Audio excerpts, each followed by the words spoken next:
नमस्कार, आप सभी का स्वागत है हिंदू स्टडीज इस चैनल पे। आज हम लोग महाभारत के कुछ इम्पोर्टेंट जो भी फैक्ट्स हैं उनको देखेंगे। तो आइए शुरू करते हैं। महाभारत के रचयिता महर्षि वेदव्यास। महाभारत के जो अन्य नाम है जय भारत, जय संहिता, ठीक है, या जय संहिता है, फिर भारत है, फिर महाभारत। वो श्लोक के आधार पे वो देख लीजिएगा। महाभारत में कुल कितने श्लोक हैं? लगभग 1 लाख। महाभारत किस वेद से संबंधित मानी जाती है? तो पंचम वेद इसे कहा जाता है। महाभारत की भाषा, मुख्य विषय क्या है? धर्म और अधर्म। इसमें एक श्लोक है इसका, ठीक है, वो देख लीजिएगा, भेज देंगे हम टेलीग्राम पे।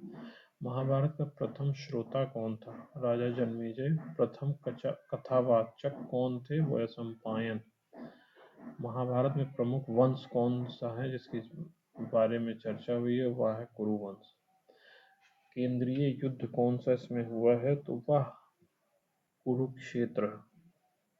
महाभारत के पहला पर्व आदि 18 पर्व जो हैं उसका नाम उनके क्रम से उनको याद कर लीजिएगा क्योंकि वो आते हैं बार बार।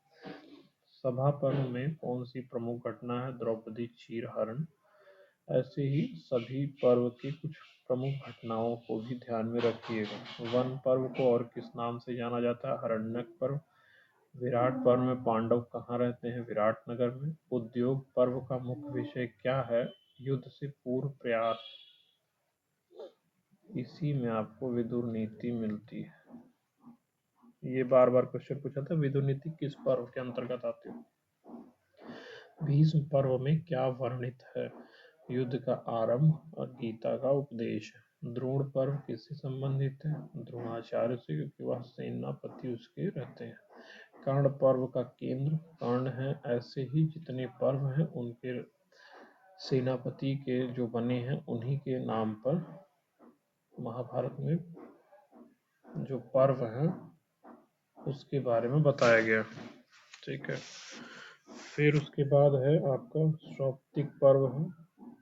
कौन सी घटना है सौप्तिक पर्व में? अश्वत्थामा द्वारा जो नरसंहार हुआ है उसके विषय में बात की गई, ठीक है।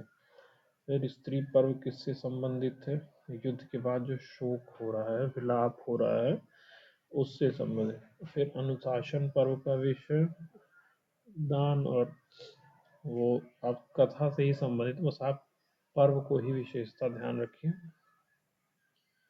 ठीक है। मौसल पर्व में किसके विनाश की चर्चा या वर्णन? तो आप ये देखिएगा कि यादव वंश के जो श्री कृष्ण का वंश है उससे। फिर महाप्रस्थानिक का विषय पांडवों का हिमालय गमन। स्वर्गारोहण में युधिष्ठिर का स्वर्ग प्रवेश। फिर पांडवों की माता कौन थी? कुंती और माद्री।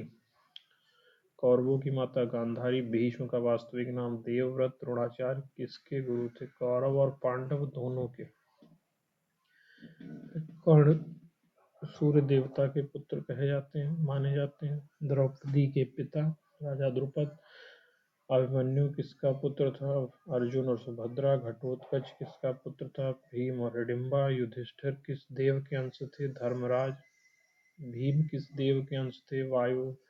फिर अर्जुन इंद्र के। और मैंने जो और दूसरा वीडियो बनाया उसमें भी यही चीजें बताई गई। अश्विनी कुमार। शकुनी मतलब का जो है वह गांधारी के भाई हैं और दुर्योधन के मतलब मामा। अश्वत्थामा किसका पुत्र था? द्रोणाचार्य और कृपि का। उनकी माता का नाम कृपि। शिखंडी का पूर्व जन्म में कौन? शिखंडी पूर्व जन्म में कौन था? तो अम्बा। विदुर किसके अवतार माने जाते हैं? धर्मराज। सुभद्रा का संबंध और श्री कृष्ण की बहन। फिर उत्तराभिमन्यु की पत्नी परीक्षित अभिमन्यु के पुत्र हैं। दुशाला कौरवों की बहन, मतलब जयद्रथ किस राज्य का राजा था? सिंधु। शकुंतला किसकी माता थी? भारत की, जिनके नाम पे भारतवर्ष का नाम पड़ा। सत्यवती किसकी पत्नी थी? शांतनु। गांधारी ने वही है। कृष्ण किस वंश से थे? यादव। बलराम फिर यहाँ पे कुछ नहीं है। लाक्षागृह का षड्यंत्र किसने रचा? दुर्योधन। शकुनी भीष्म रख लीजिए। अज्ञातवास कितने वर्षों का था? 1। ठीक है। कीचक का वध किसने किया? भीम ने। चक्रव्यूह में अभिमन्यु की हत्या की गई, मारा गया। भीष्म को सरसैया पे अर्जुन ने बाणों से घायल करके सरसैया पे लिटा दिया था। घटोत्कच का वध किसने किया? कर्ण ने। फिर दुर्योधन की मृत्यु कैसे हुई? भीम द्वारा गदा युद्ध में। द्रोणाचार्य की मृत्यु का कारण बना अश्वत्थामा मृत्यु का जो भ्रम था। ठीक है। अश्वत्थामा ने किसका वध किया? जो 5 पांडवों के पुत्र थे, उप पांडव, उनका वध कर दिया था रात में। युद्ध में कुल कितने दिन रहे? युद्ध हुए 18 दिन। युद्ध के बाद राजा युधिष्ठिर बने। अश्वमेध यज्ञ उन्होंने किया। फिर कृष्ण की मृत्यु कैसे हुई? जरा व्याधि के बाण से। ठीक है। द्रौपदी की मृत्यु हिमालय यात्रा में। भीम ने मृत्यु कब स्वीकार की? भीष्म ने जो सरसैया पे थे, उत्तरायण का वेट कर रहे थे। जब उत्तरायण हुआ सूर्य का, तब उन्होंने अपना मृत्यु स्वीकार की। कृष्ण दूत बनकर कहाँ गए? हस्तिनापुर गए थे शांति प्रस्ताव लेकर। पांडवों की राजधानी नगर क्या थी? इंद्रप्रस्थ। हस्तिनापुर किस नदी के तट पे था? गंगा। भीम ने दुर्योधन की कौन सी जान तोड़ी थी? बाई। महाभारत का समापन किस पर्व से होता है? स्वर्गारोहण। भगवत गीता भीष्म पर्व में।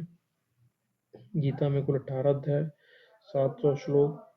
भगवान कृष्ण ने अर्जुन को यह उपदेश दिया। कर्मयोग केंद्रीय सिद्धांत है। निष्काम कर्म का उपदेश भगवत गीता में मिलता है। आत्मा को अविनाशी कहा गया है। योग कर्मसु कौशलम कर्म योग से संबंधित है। गीता में 3 योग बताए गए हैं, कर्म ज्ञान भक्ति। विराट रूप का दर्शन 11वें अध्याय में। भक्ति योग 12वां, क्षेत्र क्षेत्रज्ञ 13वां, त्रिगुण सिद्धांत 14वां। त्रिगुण सिद्धांत में सत्य, तम और रज। पुरुषोत्तम योग 15वां। दैवीय आसुरी संपदा किस अध्याय में? 16वां। ऐसे ही आपको प्रमुख पर्व के जो कौन से किस विषय पर चर्चा हुई है वह देख लीजिए।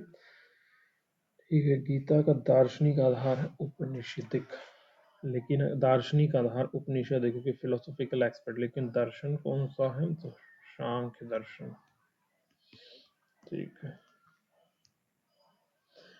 तो फिर धन्यवाद। इसी के साथ हम लोग फिर कुछ और महत्वपूर्ण प्रश्नों के साथ जल्द ही मिलेंगे।